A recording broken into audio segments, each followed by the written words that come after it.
Welcome back. It's the Big Blue Banter, New York Giants football podcast. I'm Dan Schneier, joined as always my co-host Nick Filato.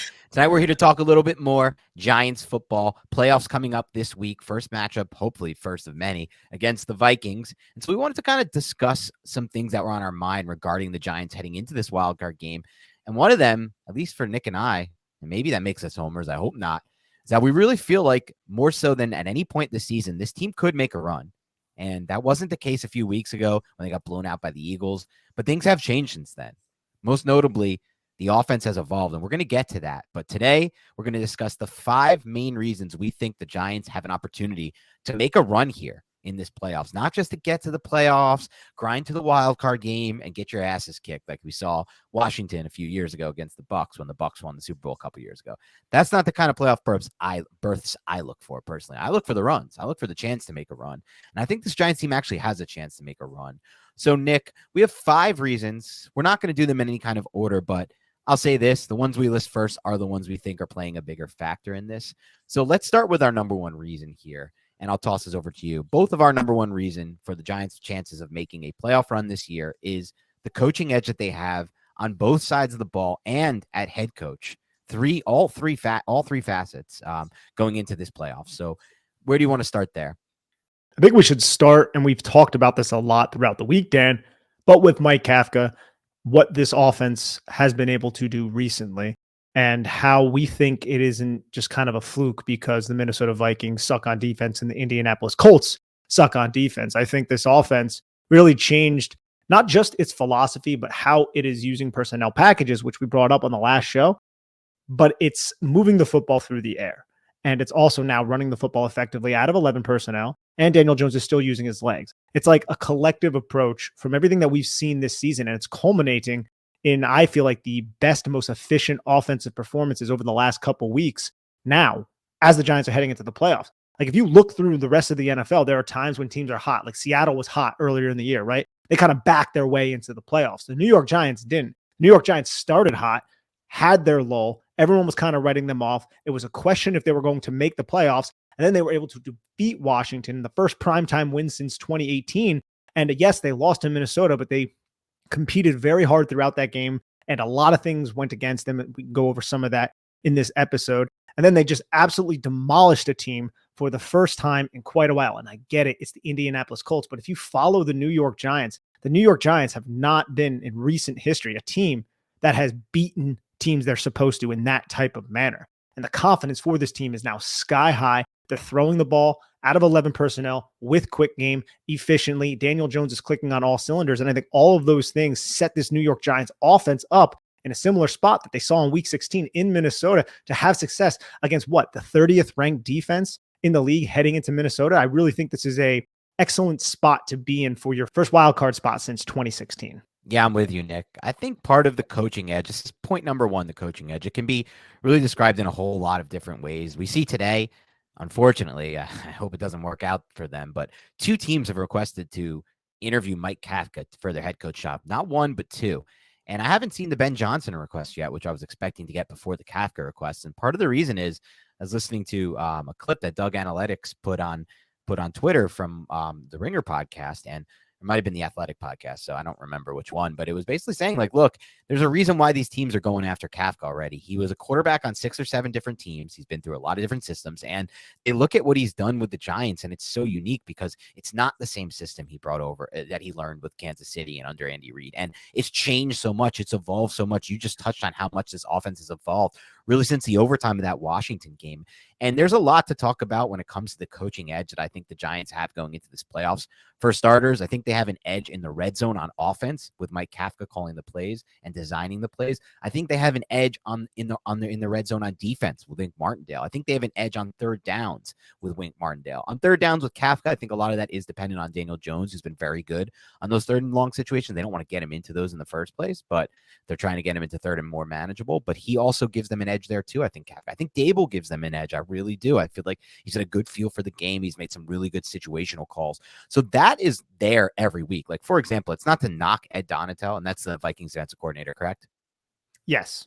and it's not to knock him, but watching that first game on film, man, it felt like he didn't do a good job of adjusting to what the Giants were trying to do. And maybe now he has extra time to look over the tape and see what the Giants did. And I don't expect the Giants to do exactly what they did, by the way, against Minnesota 2 weeks ago. Knowing this coaching staff, there's going to be different wrinkles. There's going to be different things. And like we've always said, Mike Kafka and Brian Dable, they're tendency breakers. So they're going to break the tendencies that Minnesota has on film. And if Minnesota adjusts to that, they will adjust as well. But I felt like N. Donatel was kind of outmatched in that game. I didn't really see him doing anything too interesting. I didn't think he adjusted great to what Kafka wanted to do. On the flip side of the ball, yeah, I'm going to give some credit to Kevin O'Connell, calling the plays for Minnesota. He deserves it. But not every game are the Giants going to march into it and face a team that has a really good option there calling the plays. And on the flip side of that, Wink Martindale has done a really good job, I think, calling defensive plays. We can look at some stats, right? The Giants are 27th in DVOA on defense, but how much of that is Wink Martindale's fault? How much of that is Dave Gettleman's fault, right? Like, look at the roster here that they have on the defense side of the ball and factor in that they've had some of their best players injured. Literally all of their best players injured besides Dexter Lawrence. Every single one of their good players on defense has been hurt at some point besides Dexter Lawrence. No depth, no linebackers whatsoever that he inherited from the past GM.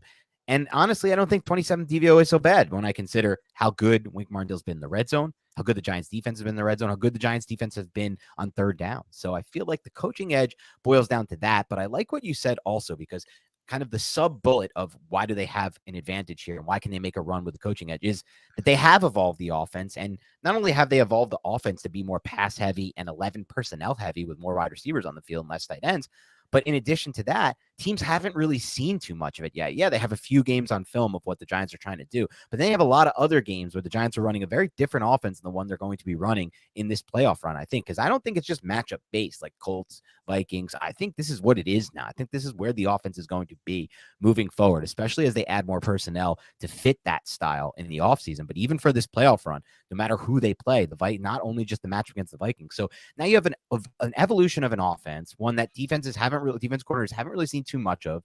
And it's kind of clicking right now, right? Like the passing game has looked better than it has all season. So now you have the possibility of this offense really taking a jump that we haven't actually seen just yet. Like they might have not reached their peak just yet as a passing game. No, they haven't. And if we go back to that Vikings game, we'll probably have a nice detailed breakdown when we bring Sean back on the podcast so he can officially become a friend of the podcast instead of just an acquaintance with his second appearance. We're really looking forward to that because he did an excellent job breaking down the Vikings before that Week 16 matchup. Dan, remember what Mike Kafka was doing, right? It was much more emphasis on 11 personnel. And what were the Giants doing? A lot throughout the season, a lot of 3-by-1 sets. I felt like against Minnesota, and I don't have numbers on this, but I did feel like against Minnesota, it was much more 2-by-2 and it was much more stacks. And what the Giants were doing is they were aligning those stacks to the boundary a lot of the times. And they would basically just use Saquon Barkley towards the boundary as a 3-man route concept. And whenever that linebacker started to move with Saquon Barkley, if Saquon Barkley had an edge on that linebacker, Daniel Jones took Saquon Barkley. So a lot of that passing attack ran through Saquon Barkley, not the majority of it, but I think he had 10 targets in that game. And that wasn't really a mistake. But what else did the Giants do?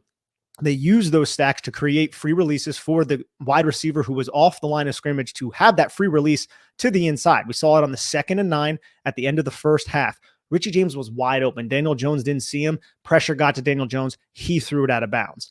And then the 3rd and 5, the big 3rd and 5 play, Richie James ended up dropping it because Mike Kafka saw what the stack did. I think the 2nd and 9 too, that was to the field side. So they switched it up, made it a shorter path, put it on the boundary in a huge high leverage situation. Richie James was wide open, but James unfortunately ended up dropping the football. Another huge thing that Mike Kafka did. And this is something that he's used throughout the season, but I felt like he really used it a ton against Minnesota. Switch releases, baby. Switch releases. We saw, Dan, and we've been talking about this since week 1. We saw the first post wheel shot from Daniel Jones from the field side to Richie James. It went for over 30 yards.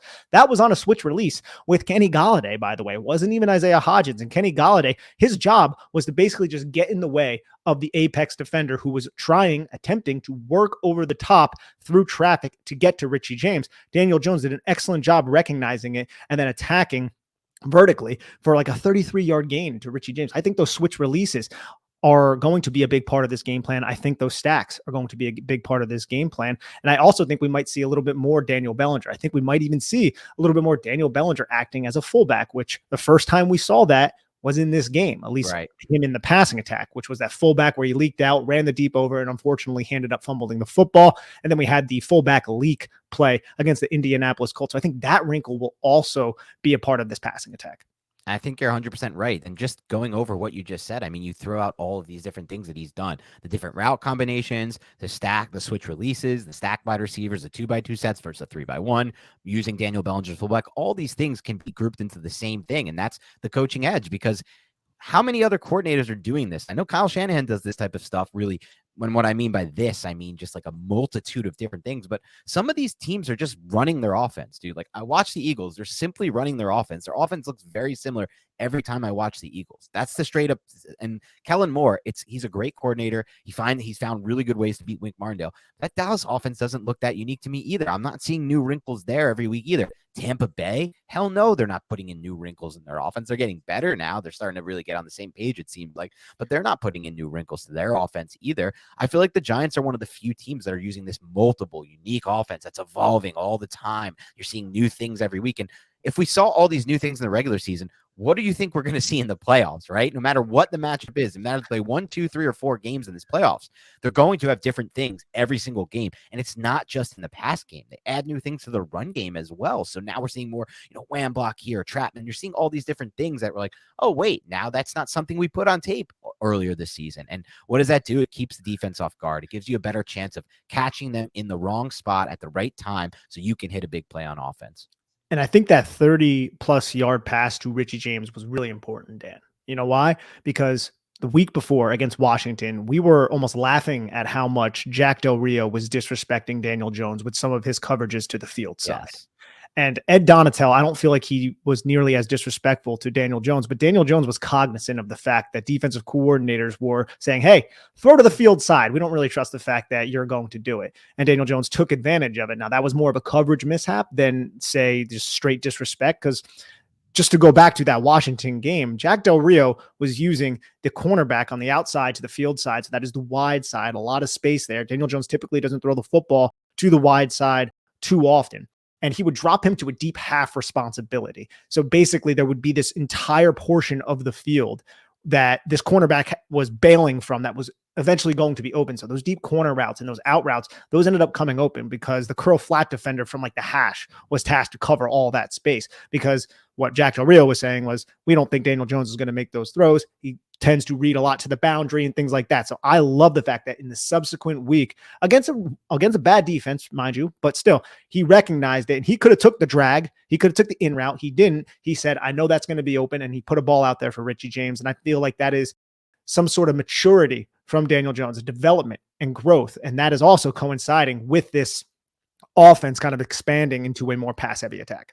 Yeah, I think that's all true. And I think all those factors give the Giants a coaching edge on the offensive side of the ball. But one that you discussed briefly that I want to touch on a little bit more is just the difference between what I see from Mike Kafka and Brian Dable. I'm just grouping them both together because it's really hard to know like who is responsible for what. We know Mike Kafka's calling the plays. We don't exactly know who's designing these plays, what, how much say each has. Let's just call it Kafka and Dable. But on that note, like, is every coach doing what you just said, like utilizing their talent in the way they are? He knows, like, what did he do earlier? We talked about this on the last podcast. We talked about Daniel Jones' development. We said he looked at the quarterback and he said, his biggest flaw by far is when he's sitting in that pocket waiting for reads to come open and waiting too long. So what does he do? He finds an easy solution. He says, take the B gap run if you see it. Similar type situation to what you were talking about before with the 2x2 sets and you have Barkley coming out. What is another good way to get easy offense? One is having your quarterback scramble. Another is getting the ball out quick in space to a talent like Saquon Barkley. That's another good way to have easy, efficient offense. And that's going to go into what the last point I have. And so I don't want to spoil it too much, but it's just another way for him to gain an edge on the offensive side of the ball. However small that edge may be, it's still an edge. It's still something that I don't see every coordinator doing. And I think the best part, Dan, of using those stacks too, and when you can confirm that Saquon Barkley is going to be covered by that linebacker and they're not going to switch or anything like that, is that linebacker needs to work through traffic. Because what the Giants do with those stacks is they're going to have an in-breaking route. If it's man coverage, Daniel Bellinger, say, if it's Daniel Bellinger who is on the line of scrimmage, they use him in that manner. They use Darius Slayton. They use Richie James, typically off the line of scrimmage. Daniel Bellinger is going to sit if it's zone If it's man coverage, he's typically going to drag. He's going to run some sort of in-breaking route, maybe a slant, something like that. But now that linebacker needs to fight over the top of that or work underneath that. And there's just traffic in the way of him, right? So now Saquon Barkley has that leverage on that linebacker. And typically what we saw Stephon Gilmore and the Colts do, Stephon Gilmore sometimes would sit, right? He would squat and he would be like, okay, they're going to release Saquon Barkley out to the flat. So now I got to sit here and pay attention to the running back releasing to the flat. Somebody else has to take the responsibility of who's behind me. But that spot route that is being run, or that drag, whatever you want to call it, a spot route is different from the drag, but depending on the coverage, that's what that guy who's on the line of scrimmage is going to run, is typically open because Stephon Gilmore's eyes are now going to be on Saquon Barkley coming out of the backfield. So it's route combinations working in unison. That's something that we've been applauding Mike Kafka for this entire season. It's something that we needed to see because we didn't see enough of it with the last coordinator. And it seems so much easier said. It is so much easier said than done. It seems so much easier when you hear it out loud. Like, why can't every coordinator just come up with route combinations that work in conjunction with each other and create openings and voids in the defense? But it's not that easy because the defense has a job too to take those away. And so obviously Mike Kafka every week in and week out. I know some people had a problem with the middle of the season when the Giants were like 1-4-1 in that 6-game stretch. But it's like, well, guess what? There were injuries, and guess what? Not every single game is going to be perfect from an offensive coordinator standpoint. And he had to figure things out too. He had to figure it out in that Washington game in overtime. Like, all right. And he might have figured it out a little bit earlier against Detroit in that garbage time. But whenever he figured it out, he said, all right, we now feel comfortable with where the offensive line is at this stage of the season, because they weren't comfortable against Dallas in week 3. They just weren't. They tried to tried to have a different game plan against that style of defense with Dan Quinn, and it just didn't work. Simply, there was too much pressure, but readjusted, evolved it, and now they're doing a good job of adjusting to things like pressure and some deficiencies on the offensive line. So I really do feel like the coaching edge going into this playoff run is super, super high. This is kind of a bonus reason. It's not one of the 5 reasons, but I want to bring it in because it's something that I think is really important to talk about as well. So let's just call it 6 reasons now. Okay, we'll adjust it, but it's 5 reasons and a bonus reason. I still have some points on Martindale I want to bring up. Okay, let's go to Martindale first. I'll bring that into the end. Okay, that's excellent. We're looking forward to hearing that. But Wink Martindale, look, Wink is going to wink, right? We all know pressure breaks pipes. That is his identity, and he's not going to stray away from that. But I do think there have been times throughout the year where Wink didn't necessarily wink, right? And the one that really pops out to me is week 7 against a young quarterback named Trevor Lawrence, who was leading a drive to beat the New York Giants, tackled at the 1-yard line. We all remember it, right? The last 3 plays of that game, you would imagine Wink Martindale is going to be just bringing 6, 7, get after that young quarterback. That's not what he did at all. On all 3 of those plays, that dude dropped 8, right? So he can be unpredictable at times. Now, when we look at the game against Washington in week 15 that the Giants won, and then week 16, the week 15 game, what did the Giants do? Because they learned in the week 13 game, I think they had to do this. They freaking bracketed and they double covered Terry McLaurin.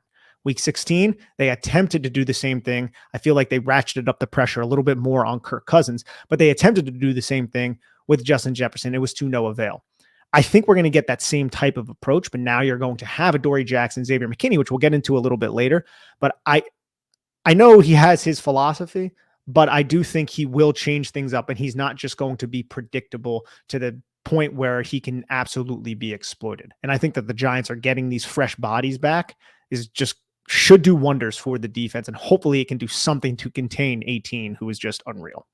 Yeah, and I think you nailed it. Like when Nick says Wink is going to wink, pressure breaks pipes, he means Wink is going to send a lot of blitzers a lot of the time. And it's not always going to work. It didn't work so well at the end of that Vikings game, but it is going to work at times too. I mean, if you think about it, does Wink Martindale give the Giants a coaching edge? The answer is yes. There are plenty of games that support this. The Baltimore Ravens game earlier this season, Lamar Jackson's fully healthy for that game. And despite Lamar Jackson being fully healthy for that game, Wink Martindale found a way to shut down that offense and shut him down. Justin Fields, look, it wasn't the best version of Justin Fields in that offense at that time, but at the same time, Wink Martindale had a really unique plan, I thought, to really destroy Justin Fields in that game. You talked about some of the things he did to mix and match and make it difficult for Trevor Lawrence. I thought he did a great job in the second matchup against Dak Prescott, by the way, for example. 2 interceptions, and I thought for a while that defense held up really well, especially given their run defense deficiencies.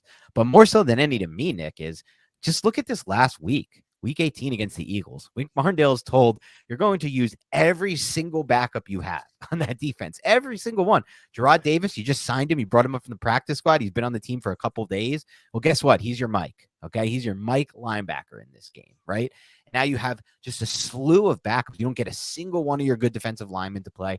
And everything I heard from that game, Nick, was Eagles a little weary. Eagles a little concerned. Eagles offense didn't look that good. They played the starters all the way through. They never really broke through at all. And when you watch that game, we ran it back. I mean, we didn't do a film review, but we both watched it separately. And I was like, damn, this is fucking impressive. Like, excuse my language. This is damn impressive what Wink is able to do with the full backups against the full starting Eagles offense. And it just goes to show that like scheme and coaching can play a huge role at times. Like, and I hope he didn't waste a lot of the interesting blitzes and things that he would want to do if the Giants are lucky enough to beat the Vikings, because I think they then would play the Eagles again, would be my prediction.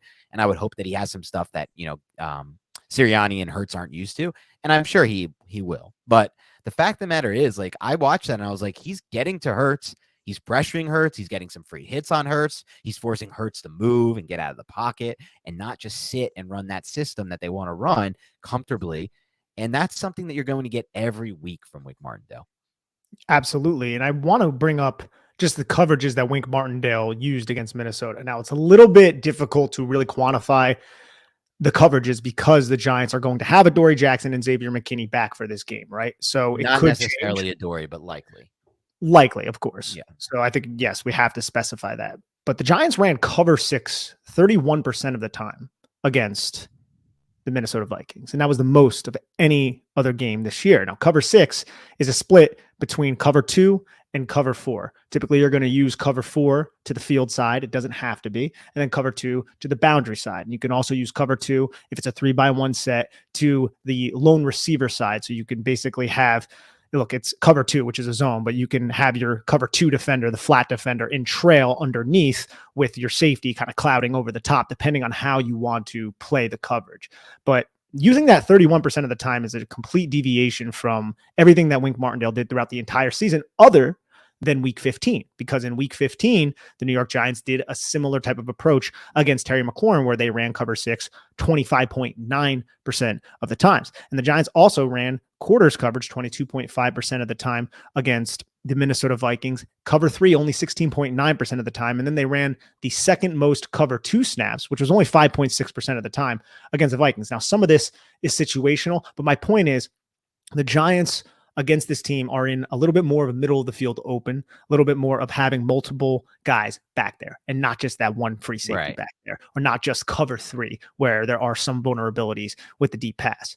I'm wondering if Kevin O'Connell and the Vikings, and I can't wait to ask Sean a question like this, if they're going to look at that and they're going to be like, let's try to run the football. Let's try to establish the run, use our star running back to get the Giants on the ropes. And I hope they do that, because I don't think it would work with 2 hurt offensive linemen.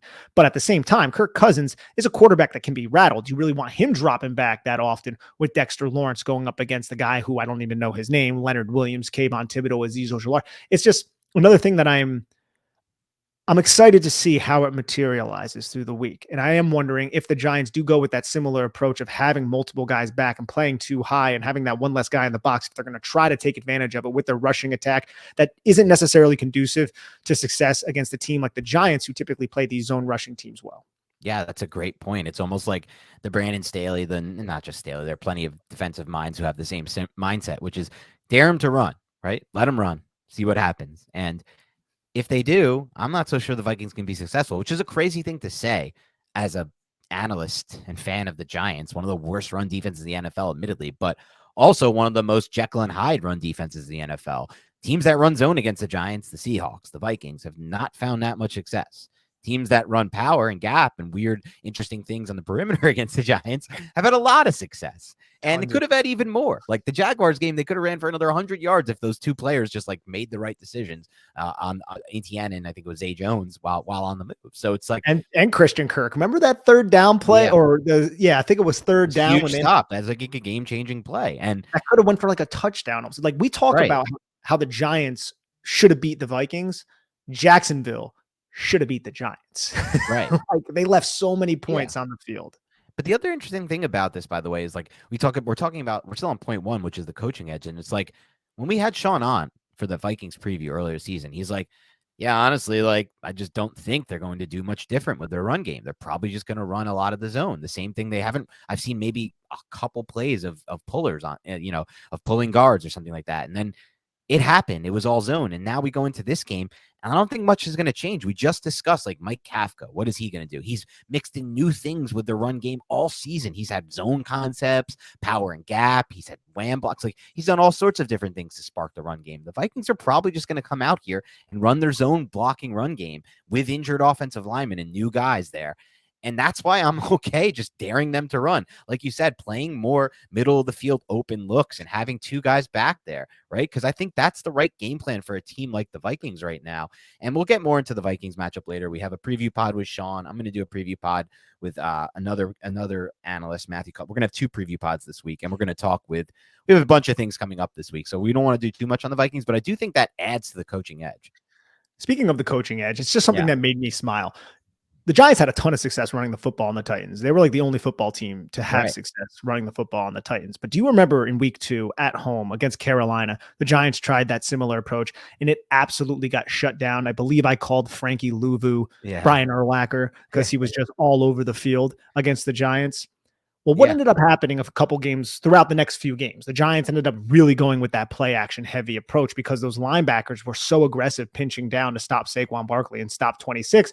And that led to Daniel Jones efficiently distributing the football through the passing attack and using his legs. And it's just one of those things, man, that made me smile because it speaks to Mike Kafka.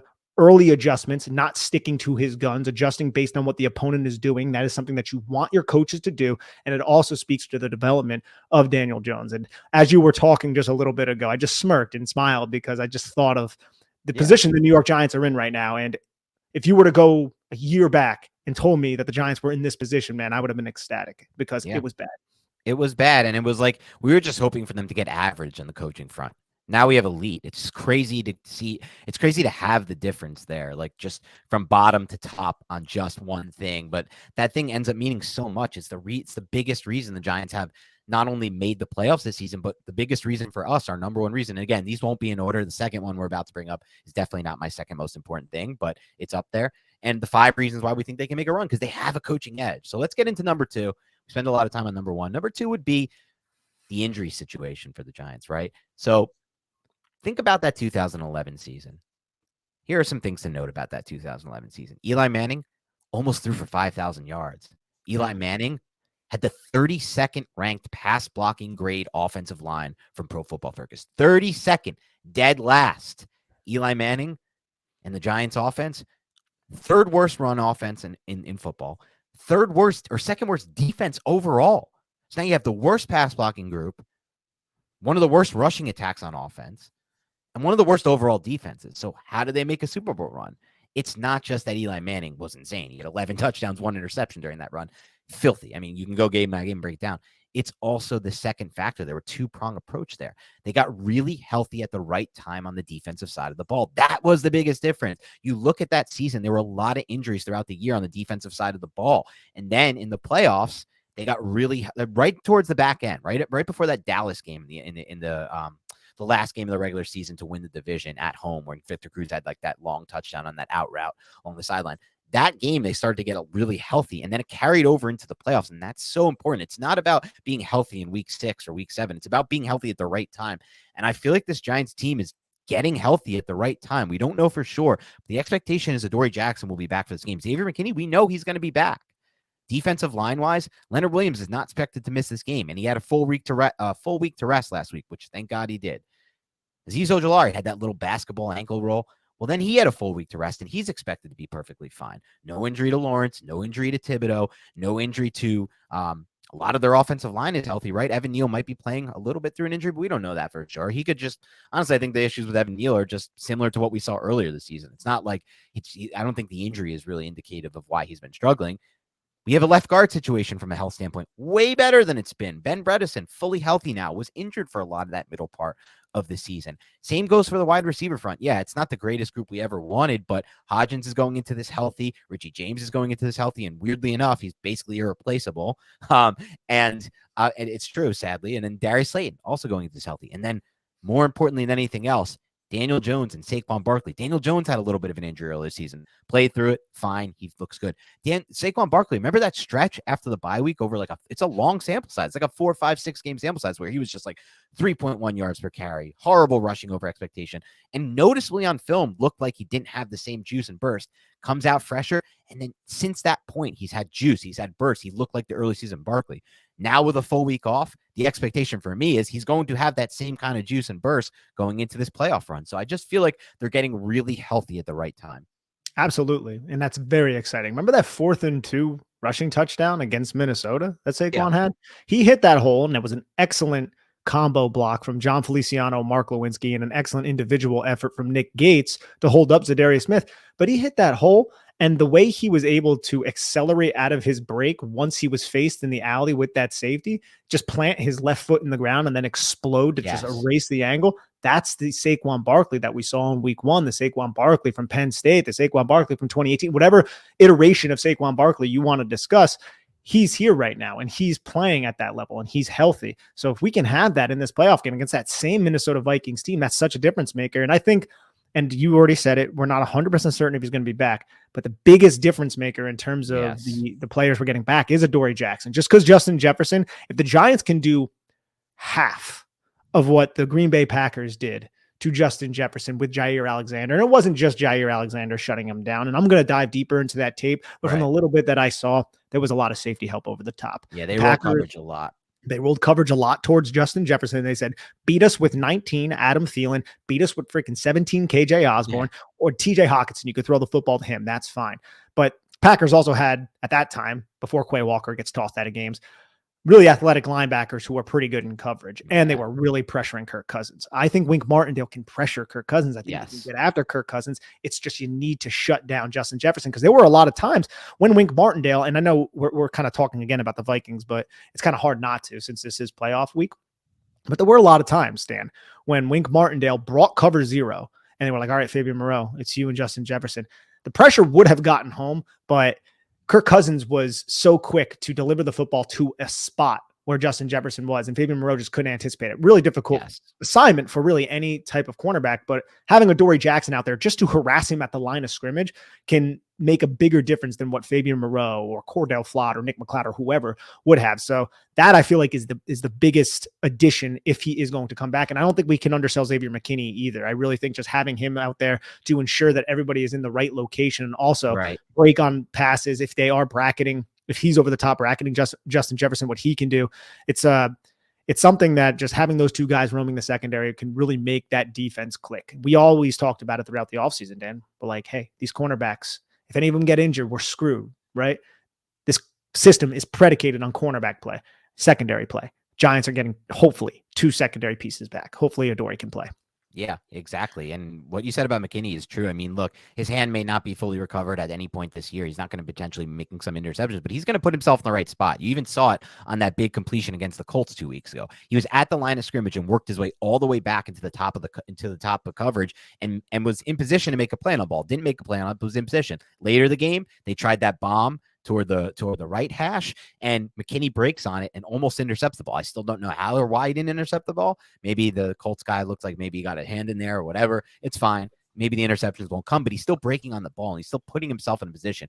We didn't see all that much of that with Xavier McKinney out, if we're going to be honest. I'm not trying to sit here and blame Dane Belton, Julian Love, all these other dudes, but the one time we even saw anything close was the touchdown to Devontae Smith, where Julian Love just completely misread it and took ownership for it. But that was the closest thing we saw to a safety being in the line of a long pass in coverage. So I really feel like having that back does help. But in addition to that, it's what he offers in the run defense. That's my biggest point with Xavier McKinney. He's always in the right spot in run fits. He's always crashing down and picking the right, and not just picking the right spot, but making the tackles. He had like 4 solo tackles against the Colts.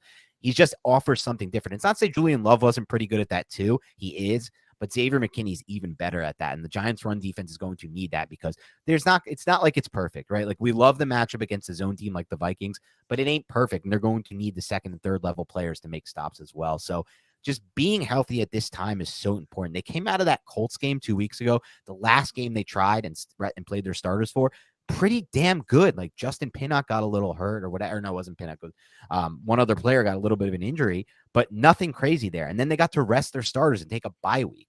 That's very important for this team. So they're coming into this super healthy. Absolutely. Really looking forward to it. And you also got to look around the NFC. There are teams that are dealing with some injuries. The Minnesota Vikings are dealing with injuries on their offensive line that could be exploited. Although Oli Udu, I remember him because he was out of Elon, and that's just a really weird college to have a kid coming out of the draft. He has been, according to Pro Football Focus, pretty solid. I would have to really watch the tape to confirm that. But Jalen Hurts is dealing with an injury, and we don't know how serious that is. We would like to think that, or Philly fans would like to think, and I guess everybody would like to think that it's not that serious, but that's not really something that we're certain of at this point. So you look around the NFC, there are some teams that are a little beat up right now and a little injured. And we'll get to that soon. That's going to be one of the points as well. But the third point that the Giants have that gives us hope and reason that we think they can make noise during this playoff run is that they have a defensive line advantage. You look around the NFL, you look around the playoffs right now, all 14 teams, and the Giants have a case to be made that they have one of the better defensive lines in the NFL right now. With Azeez Ojulari likely fully healthy, Leonard Williams probably isn't going to be fully healthy the rest of the season, but the version of him we've seen in the last few weeks before his re-injury has been pretty damn good. At times, even really good. And he has a full week to recover, right? He has that extra full week because the Giants wisely didn't ram their starters into a meaningless Eagles game. And I say wisely. That's not what everybody agrees with. I understand that. Dexter Lawrence and Kayvon Thibodeau. That front four right there, dude, is pretty damn freaking good. It's only going to get better because a lot of those players are really young. But even where it's at right now, heading into this playoff run, I feel really confident. I love what I saw from Azeez Ojulari when he came back from the injury as a pass rusher. I love what I've seen from Kayvon Thibodeau all season. Dexter Lawrence, that one goes without saying. And then Leonard Williams is just a fourth piece. Like, even if you view Williams as like the fourth man in that combination, they're the fourth most effective player that you can put on that defensive front. It's still a filthy defensive front. And we're going to have matchups in this playoff run.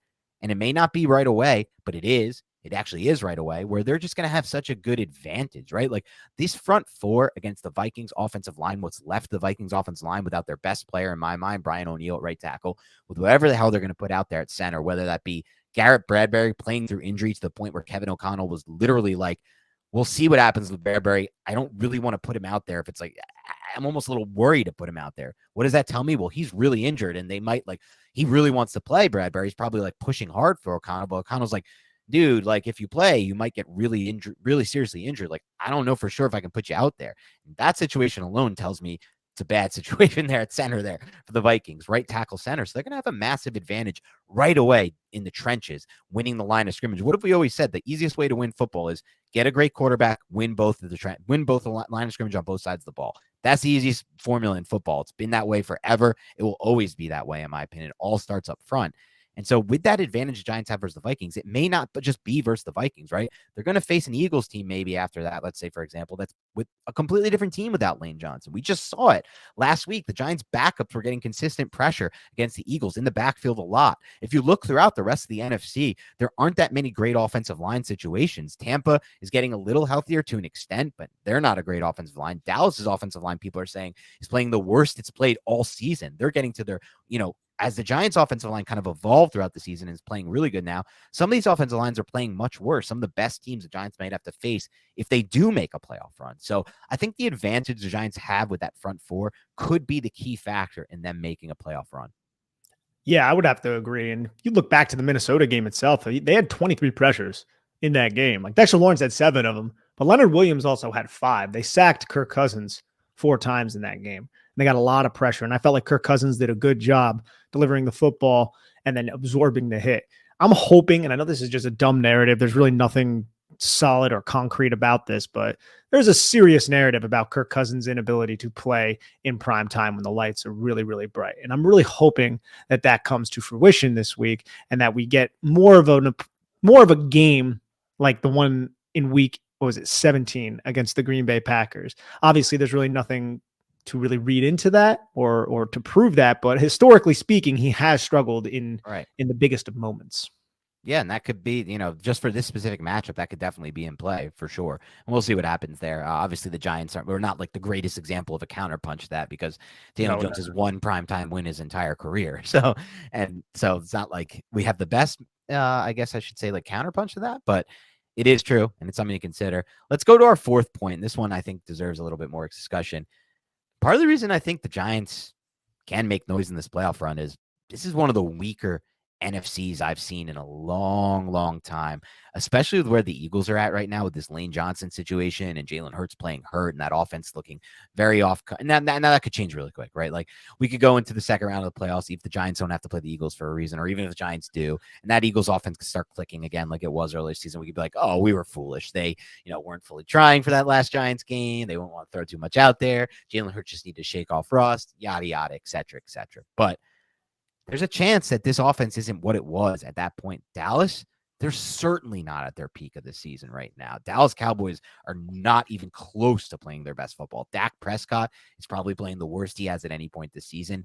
Something has gone wrong since they lost Anthony Brown at cornerback. They've been a completely different team on defense. It can't just be the Anthony Brown injury. It has to be something else. But that defense has not looked anywhere near what it looked like. The Jaguars game was the most alarming to me. Watching the Jaguars just torch through that defense en route to a comeback there was insanity. And so you have a Cowboys team not playing their best on either side of the ball, an Eagles team that might have some rust, a Bucks team that's like, yeah, I guess they're getting it together now, but am I really scared of the Bucks? Not really. The 49ers, that's, in my opinion, probably at this point, like, if not the Eagles, the biggest competition. But then at the same time, it's like Wink Martindale against Brock Purdy in a playoff game. I kind of feel pretty good about that. But then again, I should really consider the Kyle Shanahan factor. Yeah. Of course, it's like he can definitely counter some of the stuff Wink wants to do. But for sure, Wink is going to come. If he gets that matchup against Purdy at this point, he's going to come out freaking firing. Like we're going to see so many blitzes against this kid. And if it's third and long situations, I think Wink will win those. Like Kyle Shanahan's amazing. He designs great stuff. He's one of the best coaches in the NFL, but it's very hard to dig out a third and long, especially for a rookie quarterback. It doesn't matter what you scheme up in the pass game. It's hard. They could just run a screen though, Dan, and the Giants are screwed. They could run a screen. They're not really the best screen game team, but they could run a screen. But like you look at the rest of the NFC after the teams that I mentioned, and Seahawks, they already beat the Giants once, but they're not playing their best football whatsoever at this point in the season. Geno Smith hasn't been the same the second half of the season. And then which team am I forgetting? We're the Vikings who we're playing today. And that about wraps it up right there. So now you have all the teams covered.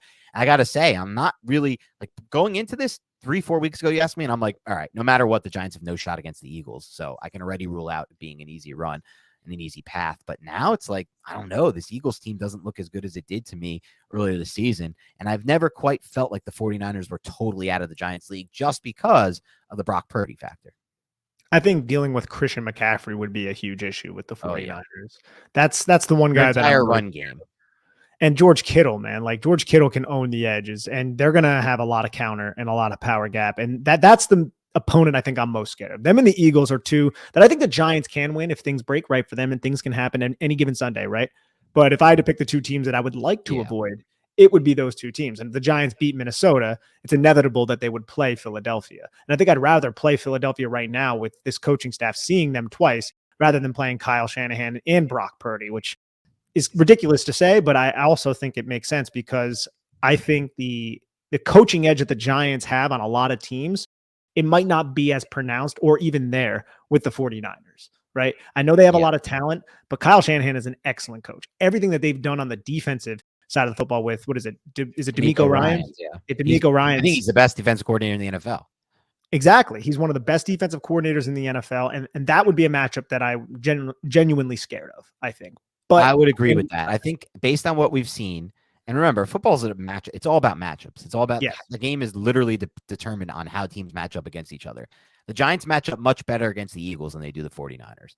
Now, there still is the birdie factor. I still feel like he's going to make some big mistakes in the playoffs. I could be wrong about that, but it just, in the end, like when I sit at home and I'm like thinking about who's going to come out of this NFC, I'm like, am I really going to see Brock Purdy in a Super Bowl? That's just kind of how I think about it. Like it's so stupid and it's so archaic and it's so simplified, but I just don't think I'm going to see Brock Purdy in the Super Bowl. I don't know what it is. And we'll see if I'm wrong about that, of course, but I agree that they match up by far the worst against the 49ers. And the 40, that's why it's nuts though, right? Because this is a quarterback driven league. We know that. Right. Brock Purdy is that one liability that would be like, okay, I feel good that we're playing Brock Purdy in a playoff game. The Giants were playing the 49ers. Literally every other aspect of the 49ers terrifies me. The Yeah. defense terrifies me. Look, the secondary, I think, can be had a little bit. I think that's been exploited over the last third of the season, I'd say. But blocking that front four, no thank you. Anything with those linebackers? Nah, son. I don't want anything to do with that. The offensive line is pretty solid. They have probably the best tackle in football, and they have the best running back, arguably, in football. I think Saquon could have something to say about that. Derrick Henry, whoever else you really want to throw in there. But Christian McCaffrey is a huge mismatch nightmare.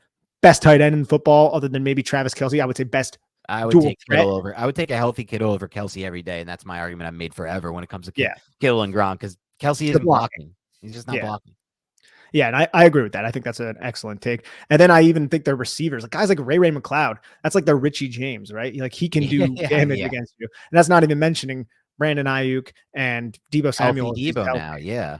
So that's a scary team to me. And Elijah Mitchell has speed. Like you can, I can totally see if the Giants play the Niners, Elijah Mitchell rips us up on some counter run or some perimeter run. That's just like, we just let this dude just like totally beat these linebackers. Now we're like praying a safety makes a tackle.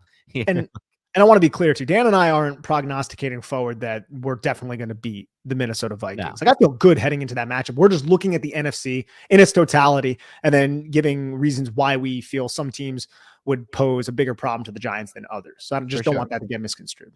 Yeah, and the Niners are definitely the biggest problem because they're the run game they're going to throw at the Giants is going to totally F us up. It's just they're going to have no answer. We're just going to have to hope for luck there, basically, in my opinion. Like either luck being Kyle Shannon goes away from the run and inexplicable times, or just like fumbles and stuff like that. I don't really know, to be honest with you. There's no real answer to stop the run game, but hopefully they don't use it. You would need to play such an efficient game on offense and not make any mistakes against one of the best defenses in the NFL, while also having to contain one of the best rushing attacks in the NFL with one of the worst rush defenses in the NFL with the kind of attack that they're going to employ. Yeah, it's not great, but I still feel like, that's their biggest hurdle. And the rest of the NFC to me is like, again, Cowboys are not at their peak version of themselves right now. No. Eagles, I don't think are either. And so maybe 49ers are, and that's fair. And there's one team, but there's been past seasons where the Giants have, had to run through a 15-1 Packers team, for example, in Lambeau Field. And they beat them in 2011, but they had to run through that team. Even 2007, when they played the Cowboys were a better team in the regular season than the Giants that year, and the Giants beat them. And same with that Packers team they eventually faced against Favre. I'd say this, Dan. If we're looking at it respective to each team, right? I don't think there is a team playing its best football like the New York Giants are. That doesn't mean the New York Giants 49ers are. No. I don't think they're playing their best football necessarily. I guess they are because they're on that wing. But I feel like they would be better if they had Jimmy Garoppolo, or maybe if they had Trey Lance. If Trey Lance developed, it's kind of hard to say that because he got hurt in week 2. They have that rookie quarterback as that liability, but they're playing phenomenal. Like, I'm not going to take anything away from the 49ers, but the Giants right now are playing, in my opinion, their best football. Maybe you could say that about Tampa Bay, but you're right. Philadelphia is not. Cowboys are not. Seattle is not. So that is one thing that Vikings are not. Vikings are not. They just got absolutely embarrassed in a game that they really wanted to win against the Green Bay Packers. So they are not either. So I think that's something that we should take into consideration. Doesn't mean that they're the best team or they're playing the best football, but they're playing, in my opinion, their best football. Yeah. And we'll wrap up here with our fifth reason and then a bonus reason after that. The fifth reason is the Giants have a quarterback right now who's playing undoubtedly the best football of his career in Daniel Jones. Now, you can argue and go back and forth on semantics of what that means, but what Nick said before really stood out to me. There's so many little things that he's done to improve his game and make himself an efficient, and not only an efficient quarterback, but somebody who adds value, adds expected points to your game every single week. One of the things that Nick said was like, look, defensive coordinators were starting to really challenge him in the sense that they were really disrespecting him with some of their coverages. The coverages we saw in that Washington game on tape were super disrespectful. They were literally rolling corners to deep halves and just being like, you're not going to throw the field side. We're leaving it wide open. The very next game, what does Daniel Jones do? He adjusts to what he sees on the tape, to what the coaches tell him, and he hits Richie James, and he hits Isaiah Hodgins on those deep sideline balls. That's really good thing to see. Like when you see a quarterback who's taking well to the coaching and not just like, oh, I hear you, coach. You told me to do this. Good. But actually then seeing it and delivering it in the game, like when it actually matters, the very next week, like he did against the Vikings, that's a really good sign. His interception total lowest in the NFL. He's adding points with his rushing, with his scrambles. He's a better red zone quarterback than he's ever been, than I've ever seen him by far. He's doing things in the red zone I never saw him do, and that's create off script. His old red zone script, quote unquote, used to be drop back. It usually was didn't see the window or there was no window, and that was it. And it was kind of like he threw short a lot back in the past 3 years. It was a lot of just like throw underneath in the red zone, get tackled. All right, we're kicking a field goal. Now it's like move out of the pocket, keep your eyes down the field. And your receivers now are on the same page as you, working back to the ball, or you have different receivers sitting, different receivers working to the pylon, whatever it may be. He finds those receivers, touchdown. And so right now, I think the fifth reason for why I think the Giants can make noises, their quarterback is playing the best football of his career. And the offense is actually creating explosive plays. Now, Yes, not enough of them, because Daniel Jones, he has a lot of admirable metrics to speak to his development and his growth. I tweeted how he was 81% rate in terms of on-target percentage, according to Pro Football Reference. That's important, right? But his yards per attempt is still really low. He's not throwing it that far down the field. But if you look at the Minnesota Vikings game, they had the most explosive plays in that game in the entire season. I think they only had 5, which is solid for one game, right? But four of them were through the air. And it wasn't just like screen passes that were being taken far. It was Daniel Jones uncorking it and throwing it deep to Isaiah Hodgins and throwing it deep to Richie James. So that's something that definitely intrigues me moving forward, right? What did we love about Daniel Jones in 2019, Dan?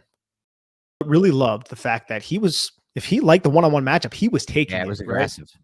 He was aggressive and he wasn't scared. And I don't think Daniel Jones is scared. I think he is taking to the coaching, which is being maybe a little bit more conservative, giving Daniel Jones's track record in the past, maybe holding on the football too long, taking fumbles, throwing interceptions, things like that. I feel like right now at this point in the season, he is apt to throw those deep balls if they're there. And I feel like he is now more comfortable within this offense in doing so. So that is one thing that I really like going forward as well, is just Daniel Jones's ability to actually attack vertically and maybe throw the ball a little bit deeper than what his yards per attempt would suggest. Yeah, then that goes with everything, the comfortability within the system, and that he's playing his best ball because he's adding so much more than he has ever added, really, in my mind, as a quarterback. And I include 2019. I don't view 2019 the same way the fans who just look at the box score or the total touchdown count do view that, because the film in this year has been so much better than his 2019 film, in my opinion. So much better. I mean, if you just look at the Washington game from that year where he threw for 350 and 5 TDs against a defense that literally quit on its coach and that was an insanely ugly game. Sure, he was better, I guess, 2019 or the Tampa game. But overall, consistently, over the long course of a whole season, larger sample size, this is by far the best film he's ever put on tape. And I think it's by far the best he's ever played the quarterback position in his life going into this playoffs. And that's a big reason for why I think they can potentially make noise. And we'll give the bonus reason now. It kind of works a lot into this one and a few of the others, but it's really just the efficiency and the style that the Giants play with right now. Here are some really interesting stats I think speak to this last point here.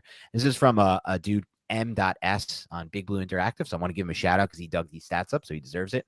Just think about all these stats when I'm about to put out there in conjunction with winning football games, right? What do we always say, Nick? What's the best way to win a football game? Win the turnover battle. That's the number one thing you can do to win football games. And it's easier said than done, but win the turnover battle and be efficient in the red zone, in the red area, and on third downs and the money down. So it's turnovers and money down. So here's some stats from the Giants this season.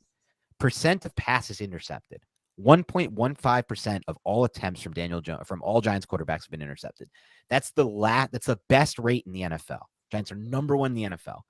Rushing fumbles lost. Dude, this was the craziest stat. The Giants haven't lost a fumble running the football yet this year. That was wild to see. Like, I thought about it. I was like, yeah, you're right. I mean, Barkley, generally, this is one of the most underrated aspects of his game. He's not a fumbler. Barkley's never been a fumbler. And this year, he has 0 fumbles. I don't even think Barkley, this is a stat about fumbles lost. They've had 0. It's best in the NFL. But I'm not sure he even had a fumble at all. Yeah, he did against the Titans. It went out of bounds, though. Oh, but went out of bounds. Yeah. Okay. I do remember that play now, but that's week 1, right? Like, this dude just does not fumble the ball. Daniel Jones has had a couple close calls in both as a drop back and then on the run, but they've luckily recovered them. But I feel like Daniel Jones did fumble on a quarterback power against Washington. Yeah. Oh yeah. They lost that one, but this is, oh yeah. And this is 0. That's interesting. Maybe it's just, yeah, he did fumble that. Maybe they're considering that a scramble. I don't know. Maybe, but that was a design quarterback run. That was definitely. I'm imagining they're considering it a scramble. Yeah, that was definitely, that number should be 1. So this is a bad stat. No offense to MS, but thank you for digging all this up. Defensive forced fumbles. The Giants have forced 18 fumbles on defense. That's the second best rate in the NFL. So what those first three stats were all turnover stats. The Giants were 1, 1, and 2. Rushing yards per game, fourth best in the NFL. Rushing yards per attempt, fifth best in the NFL. That speaks to the efficiency on the offensive side of the ball. Pass completion percentage, 66.5, the sixth best in the NFL. What do we say when those route combinations, just throw the ball to Barkley, give it to him in space? The Giants are really efficient with what they want to do in the pass game. They want to keep it completed. They want to keep the clock moving. They want to keep the ball on their side of the ball. And they want to keep the chains moving while also trying to get big plays. Field goal percentage, 90.9%. Seventh best in the NFL. Like they are, when they bring on Graham Gano to kick a field goal, most of the time it goes in. Defensive pass completion percentage against 61.4, eighth best in the NFL. So these are all numbers that speak to what the Giants do from both an efficiency standpoint and from a turnover rate standpoint. And that gives them a chance in my mind to make a run. What if a lot of these like teams that don't have the amazing elite quarterbacks have? And again, one of the reasons, I just want to bring this up real quick, but one of the reasons why I also feel like the NFC, this is the point 4, why the NFC is definitely a lot better is, look, we don't, no matter what happens, we're not going to have to face Allen, Joe Burrow, or right. And we're going to face Josh Allen, Joe Burrow, Patrick Mahomes. And to be honest, if we're in the AFC, we have to face 2 of those guys to even get out. And maybe 3 if you consider Justin Herbert. If you had to match up, like if you throw Herbert in that too, you're likely to face 2 of those 3. They don't have any of those guys. But anyway, my point I was trying to make is the teams that don't have those quarterbacks, what is common with those teams that make Super Bowl runs, like the Niners of yesteryear with the Jimmy year a couple years ago, and other teams that have fit that same bill? It's that they don't turn the ball over, right? They never Niners didn't turn the ball over at all during that run. And even last year in the run up to the NFC Championship game, they were really efficient with the football. And so when you're an efficient team that runs the ball well, like the Giants did, or like the 49ers did, and now like the Giants do now, that completes most of the passes you attempt. They may not be for 1,000,000 yards, but you're completing them. And that doesn't turn the ball over while also forcing turnovers on the other side of the ball, aka winning the turnover battle. It gives you a chance to make a run. It puts the variance in your favor. The NFL playoffs is a high variance system, right?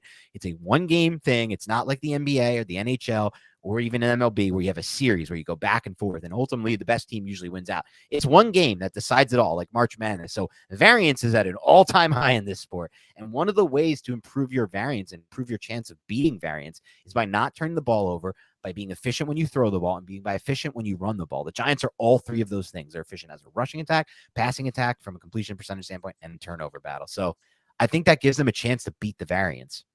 And Daniel Jones has thrown 5 interceptions, and I believe Tyrod Taylor threw 1 as well. Okay. And they have 6 interceptions. That's just kind of funny, right? Yeah.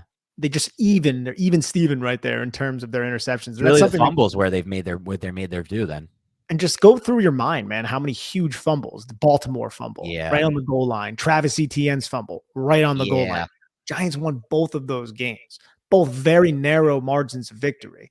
Right. Like, those are game-changing plays. They're kind of fluky. You can call them fluky if you want, but also Xavier McKinney is trained to knock that football out. Running backs are trained. Ball security is paramount. So if the running back does not have the best ball security, that stuff gets punched out. You could kind of blame coaching, I guess, but like at the same time, it's individuals' ability to just hold on to that freaking football. The Giants have exploited it this entire season to their benefit, but it's not necessarily a stat that you should consider as one that's going to carry over year after year. Yeah, but for now, we can enjoy the high variance that they've been on, and I think part of it is also what they teach as well, like both what Wink teaches as far as getting the football out, and then what the Giants are teaching on offense as far as protecting the football. A lot of it does credit does belong to players like Saquon Barkley, who's just never been a fumbler at any point really in his career or dating back to college. But anyway, hopefully you guys enjoyed that. Those are the 5 reasons plus a bonus reason why we think Giants can make some noise in the playoffs. Keep it locked and loaded, Big Blue Banter. It's content week. It's playoff week. We got more content coming your way. We're going to do 2 separate preview pods. We got one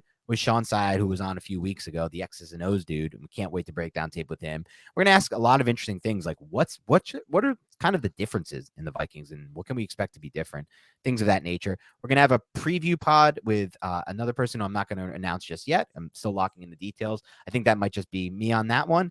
And then we're going to also have a live show with one of our favorite Giants content creators. So that will probably be to preview the matchup, talk a little bit overarching things. It's like a Q&A. So whatever the fans are asking, we'll be answering. So those 3 shows coming your way for sure. And then one more content thing that me and Nick and I are working on that we haven't announced yet. And we're still kind of hashing the details out on. So keep it loaded. If you enjoy this stuff, there's a lot more coming your way. Thank you to everyone who's tuning in. Please rate, review, subscribe on iTunes or Spotify. Set it to auto download, then delete, download, then delete, download again, then delete. Do all the things to juice the numbers for us, please. If you're watching on YouTube, please hit subscribe. Please hit the like button. Sometimes these videos get like the last one we did, last film review, got like almost 6,000 views, and there was only like 72 likes. 6,000 people are watching the video.